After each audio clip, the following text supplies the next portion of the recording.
Ìjẹ̀mọ̀ ńlá èyí tí ń bẹ lábẹ́ ìjọba ìbílẹ̀ Ọbáfẹ́mi Owódé ìpínlẹ̀ Ògùn gba àwọn àlejò pàtàkì lọ́jọ́ Sátidé ọjọ́ 16 oṣù kejìlá ọdún 2023. Ó fẹ́rẹ̀ẹ́ jẹ́ wípé gbogbo àwọn òṣìṣẹ́ iléeṣẹ́ rédíò Wise 87.9 FM èyí tó kalẹ̀ sí ìlú Abeokuta lábẹ́ àṣẹ ọ̀gá àgbà yányán àti aláṣẹ tí ń ṣe olùdarí Wise 87.9 FM tí wọ́n dúró déédéé tí ọmọọṣẹ́ wọn ẹni tí ń ṣòkú àná rẹ̀ yìí Alhaji Isiaq Ìṣọ̀lá Olúwalólọpẹ́ Kòkúmọ́ aláṣẹ káàfàtà fún Wise 87.9 FM. Ní àwọn òṣìṣẹ́ ni wọ́n wá péjú tí wọ́n pèsè sí abúlé Ìjẹ̀mọ̀ ńlá nítorí ayẹyẹ ìgbanilálejò ti ìsìnkú bàbá olóyè Oseni Muyideen Alabi ẹni tí gbogbo ènìyàn mọ̀ nígbà ayé wọn sí bàbá Orúnmọ́wọ́. Orúnmọ́wọ́ aláyàṣe bàbá tí gbogbo ènìyàn mọ̀ wọ́n sínú ẹni tí mò ń ròyìn yìí iná ni wọ́n jẹ́ bàbá fún aya ọ̀kan gbòógì nínú àwọn agbóhùnsáfẹ́fẹ́ nínú iléeṣẹ́ Wise 87.9 FM ní Abẹ́òkúta.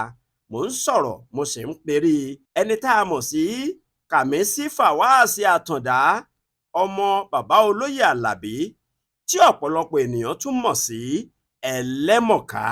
Àwọn tẹbí tará tọ̀rẹ́ ni wọ́n múra lẹ́gbẹ́lẹ́gbẹ́ tí wọ́n kójọ lọ́gbàlọ́gbà tí wọ́n sì ń fohùn ṣọ̀kan sọ gbólóhùn kan eléyìí tí iléeṣẹ́ OTV tí a fetí kó wípé ELEMOKA ò jẹ́ bẹ́ẹ̀ Fàwáàsì ò jẹ́ bẹ́ẹ̀.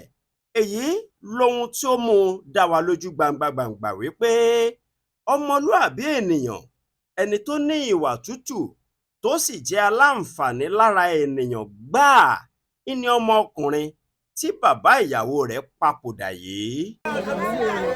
Bàbá wa ó ń ké wípé wá ní kú wọlé dé ó ń ṣàlùwà láti kú gbẹ̀yìn rẹ̀ ọmọdé àgbọ̀kọ̀ kọ́ta kúrò bàbá àdúgbò kọ́lẹ́kùn.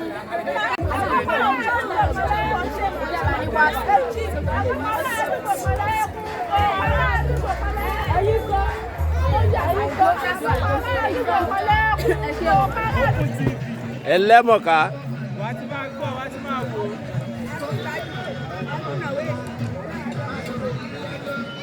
Kódà àwọn akẹ́kọ̀ọ́ jáde nílé ẹ̀kọ́ gbogbo nìṣe Moshood Abiola Polytechnic Abẹ́òkúta níbi tí àna ọmọ olóòkú yìí ti kẹ́kọ̀ọ́ jáde náà ò gbẹ́yìn. Wọ́n tẹkọ̀ létí láti Èkó, láti Ìbàdàn àti àwọn ìlú míì bẹ́ẹ̀ bẹ́ẹ̀ lọ láti wá bá ELEMOKA sin òkú bàbá ìyàwó rẹ̀.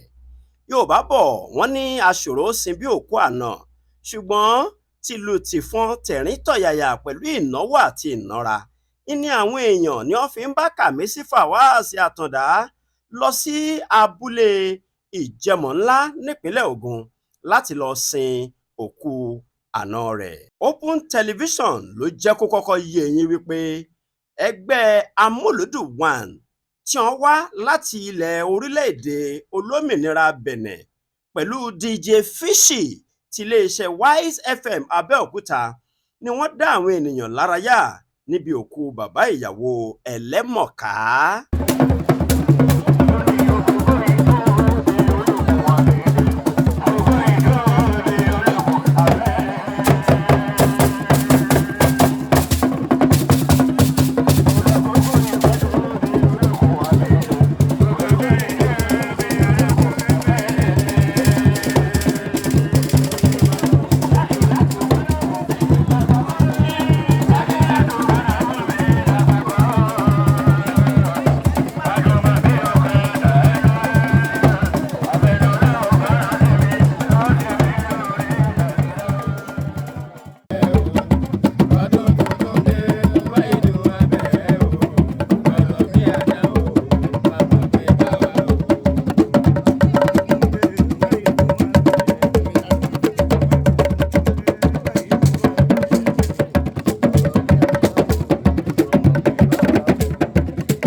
àwáyé èkú kan ò sí, àdúrà wa ní pé kélédùà kó dákun kó dábọ̀ kó jẹ́ kọjọ́ gbogbo wa ó dalẹ̀. ńgbà bá sì wá sùn gbalaja tá a sa wàhálẹ̀ tá a rí bí àgbà ń rè, kélédùà kó jẹ́ kí ọmọ rere àti àwọn àna rere náà bíi ti ẹlẹ́mọ̀ká eléyìí tá à ń ròyìn yìí kó gbẹ̀yìn kó wà wá.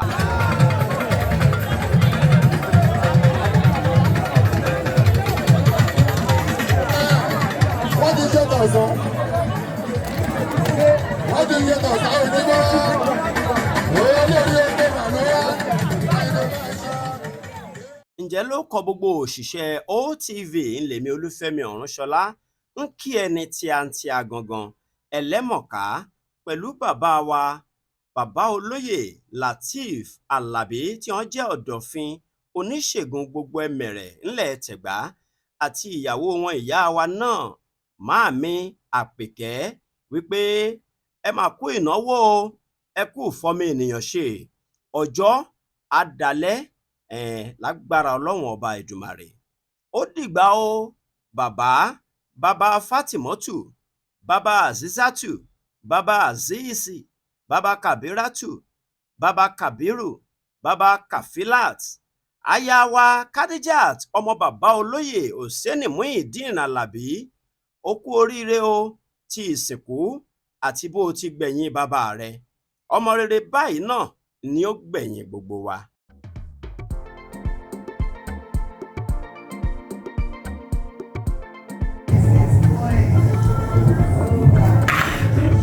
ẹ ti rí mi